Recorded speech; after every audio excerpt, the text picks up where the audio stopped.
খাগড়াছড়ির দীঘিনালায় পর্যটককে অপহরণ করে মুক্তিপণ আদায়ের ঘটনায় 4 জনকে গ্রেফতার করেছে দীঘিনালা থানা পুলিশ। রবিবার মধ্যরাতে বিশেষ অভিযান চালিয়ে 4 জনকে আটকের পর সোমবার দুপুরে তাদের আদালতের মাধ্যমে কারাগারে পাঠানো হয়েছে।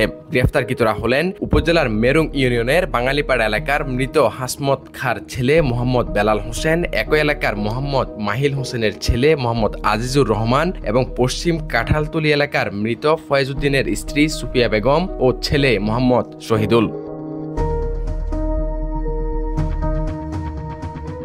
পুলিশ জানায়, রাজশাহীর পুঠিয়া থানার বাসিন্দা মোহাম্মদ খলিলুর রহমান তার 8 বন্ধু সহ সাজেক ভ্রমণের উদ্দেশ্যে গত 2 মার্চ খাগড়াছড়ির উদ্দেশ্যে রওনা করেন। খাগড়াছড়ি থেকে পরদিন সাজেকের উদ্দেশ্যে রওনা দেন তারা। সকাল 10টার দিকে খাগড়াছড়ি সদর ও দীঘিনালার মধ্যবর্তী স্থান 9 মাইল এলাকায় অপহরণকারীরা তাদের গাড়ির গতিরোধ করে পার্শ্ববর্তী আমবাগানে নিয়ে যায়। সেখানে তাদের চোখ মুখ বেঁধে দিনরাত আটকে রেখে 20 লাখ টাকা মুক্তিপণ দাবি করা হয়। এই অবস্থায় অপহৃতরা বিভিন্ন অ্যাকাউন্টের মাধ্যমে 7,20,000 টাকা মুক্তিপণ দেওয়ার পর তাদের ছেড়ে দেওয়া হয়। এরপর ভুক্তভোগীরা খাগড়াছড়ি জেলা সদরে গিয়ে বিভিন্ন জনের নিকট ঘটনা জানান, কিন্তু ঘটনাস্থল জেলার দীঘিনালা থানার অন্তর্গত হওয়ায় অবশেষে দীঘিনালা থানার আশ্রয় নেন তারা। এ বিষয়ে গ্রেফতারকৃত 4 জন সহ 8 জনের নাম উল্লেখ করে আরো 4-5 জনকে অজ্ঞাত আসামি করে মামলা দায়ের করে ভুক্তভোগীরা।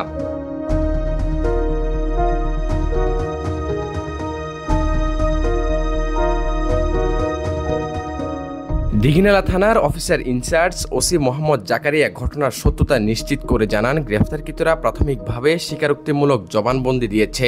বাকি আসামিদেরও গ্রেফতারে পুলিশি প্রচেষ্টা অব্যাহত রয়েছে। গত 2-3-2025 তারিখ খলিলুর রহমান সহ মোট 8 জন ব্যক্তি রাজশাহীর নন্দনপুর থেকে সাজেকের উদ্দেশ্যে খাগড়াছড়ি বেড়াতে আসে। পরবর্তীতে তারা খাগড়াছড়ি থেকে দীঘিনালা আসার পথে 9 মাইল নামক স্থানে তাদেরকে অজ্ঞাতনামা দুষ্কৃতিকারীরা অপহরণ করে।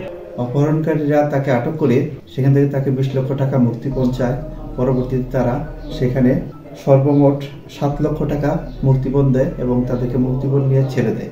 তারা বিভিন্ন জায়গায় ঘুরে করে আইন সহযোগিতা চায়।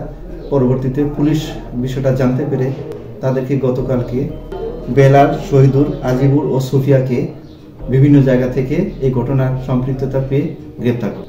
তাদের বিরুদ্ধে একটি নিয়মিত মামলা রুজু হয়েছে, তাদেরকে বিজ্ঞ আদালতে প্রেরণ করা হবে। খাগড়াছড়ি থেকে HM আলমগীর হোসেনের পাঠানো তথ্যচিত্রে আহমেদ শারজিল, বাংলাধারা, চট্টগ্রাম।